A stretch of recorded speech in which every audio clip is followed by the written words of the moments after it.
If chaos were traded on the stock market, the Sussexes could buy back half of Montecito with one hand. This time their touring circus touched down in Jamaica and, as usual, drew not admiration but strained smiles and urgent calls to Buckingham Palace. On stage, Prime Minister Andrew Holness was cast in the awkward role of a silent extra, a man who had just won a convincing election and came to the premiere of Bob Marley, One Love to celebrate his own musicians, actors, producers, everyone behind a film about a national icon. Then a familiar duo walked through the doors, parted the air as if they were about to bless the popcorn, and suddenly the focus shifted. Not Bob Marley, not Holness' victory, not cinema, but the same series as always. Where the Sussexes appear, optics go sideways. According to Jamaica's cultural emissary in London, Teresa Roberts, the Prime Minister did not invite the Harkles. No VIP list from his office, no personal outreach. The pair arrived via Paramount, brought not by protocol but by corporate interest. You'd think, what's the harm? Big release, many honored guests, enough cameras for all.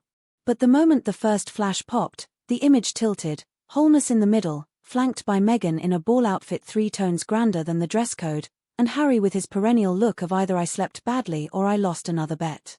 Off the headlines went, Jamaica's PM cozy with the Sussexes, Kingston curtsies to Montecito, royal comeback in the Caribbean. One photo and suddenly someone is dialing an international number. Your Majesty, I swear, I didn't invite them. Imagine the level of toxicity when a head of government has to assure the king he didn't stage someone else's PR in his own country. There's no star power here, only diplomatic risk. Any encounter with the Sussexes is a headline trap. Whoever stands beside them wakes up the next morning wearing someone else's storyline on their forehead. Today you're a prime minister at your own cinema, tomorrow you're a prop in someone else's press release. Childhood friendships fade just as quickly, ask Sophie Gregoire Trudeau, who turned out to be not such a close friend after all. Approved names on other people's projects often weren't approved. Remember Jacinda Ardern's reaction to being dropped into that inspirational compilation. Now Holness is forced to play the surprised guest card. He knew the premiere, but not that he'd be framed into someone else's legend. The Kingston evening seemed designed for the Sussex effect. Meghan wore a palace reception gown and sat in the stalls like an ordinary patron. How often do you see a royal couple consciously skip the box at a premiere?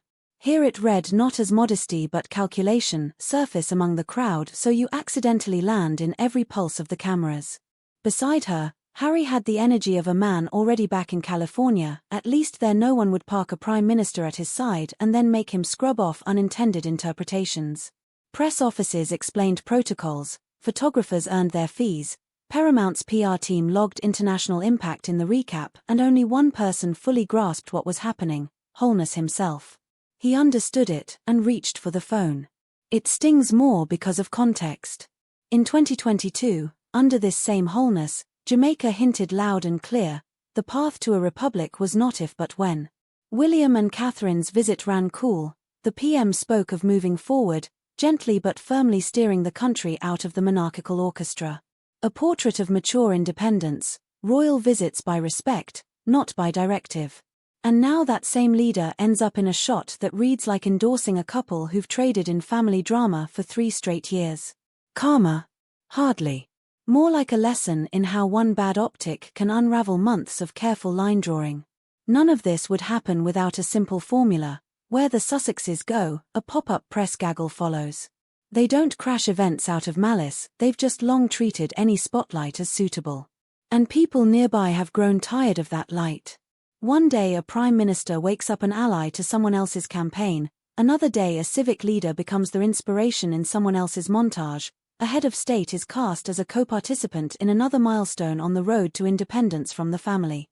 The pattern repeats on every map point, strained smile, boilerplate quote, and the private wish to rewind 5 minutes, when you still controlled the conversation. Was it Marley's film or a new chapter of Montecito, the reboot? To be fair, a share of the awkwardness lands on Paramount. In a world where every face is a geopolitical signal, the studio decided a glamorous couple with a royal echo would elevate the night. They elevated it so much they broke the frame.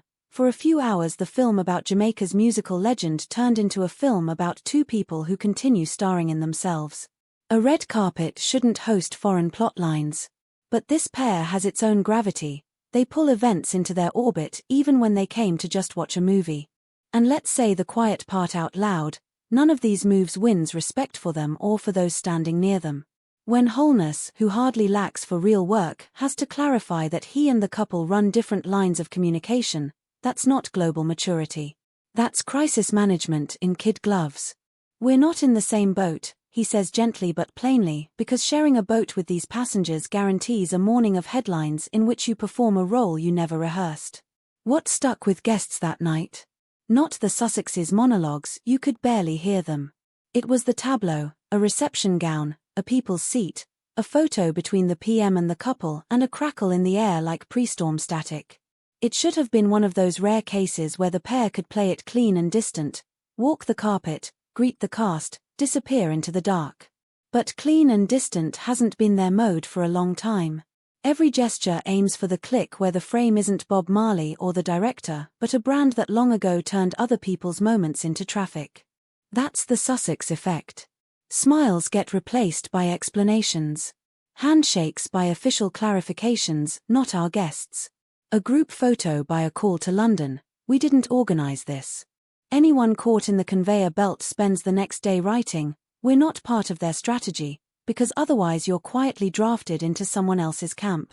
This isn't a press conspiracy or monarchist malice, it's exhaustion with old tricks nobody buys anymore. 3 years after Elizabeth II's death, dozens of episodes where privacy somehow took place in plain sight, and Kingston serves the same stencil.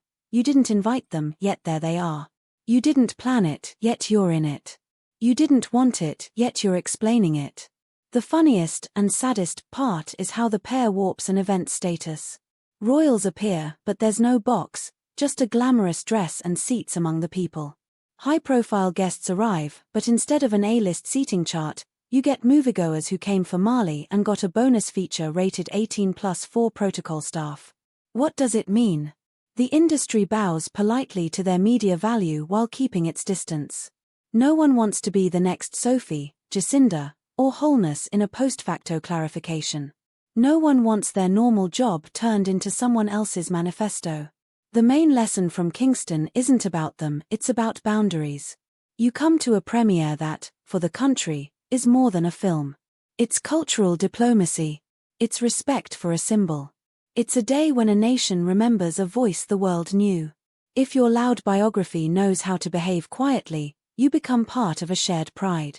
If it doesn't, you turn someone else's pride into the set for your endless me. No profile crown or past title helps where only restraint is required. Nothing cools invitations faster than an imposed directorial plan. People are calling it Netflix's latest trick. As long as the money flows from California, the tour of coincidental drop-ins won't end. Their narrative runs on a perpetual optic. We're always the center even if the center belongs to someone else. Hence the regular surprise appearances where meanings grow on their own, memorials, premieres, ceremonies. When their own storyline dips, the autopilot kicks in, let's shoot against someone else's backdrop. Does it work? For a minute, yes. Over distance, no. Because each scene leaves those nearby not with pride, but with cleanup. The photo of Holness pinned between the pair will sit in the archive not as proof of friendship or support, but as a cautionary tale. Next time, any prime minister, mayor, or culture minister will think 10 times before standing within a meter of people whose presence automatically strips you of control over your day. That's not a boycott, it's self-preservation. And if the Sussexes still believe they add weight to an event, they might listen for the creak of doors closing, politely, smilingly, but closing. The moral is simple, without a cherry on top. Premieres aren't platforms for someone else's comebacks. Heads of government aren't extras in personal press releases. National symbols aren't backdrops for perpetual self-affirmation. Cultural diplomacy works when everyone plays their role. In Kingston, one brand tried to play all the roles at once. The result was predictable: many photos, little respect. Jamaica will shrug this off and continue on its chosen course. The Sussexes might absorb one elementary point: when the subject is Bob Marley should be the frame. Everything else is noise diplomats must then sweep up. And for those searching again for a signal of reconciliation or a subtle strategy, no strategy lasts when its main tool is other people's events. Reputation always returns to those who can leave the stage so that only the reason for gathering remains. In Kingston, the reason was the film, the memory, the music. Yet we left feeling we'd been made to watch another episode of someone else's series. If that was a win, it's the kind that ends with a call to London. We weren't involved.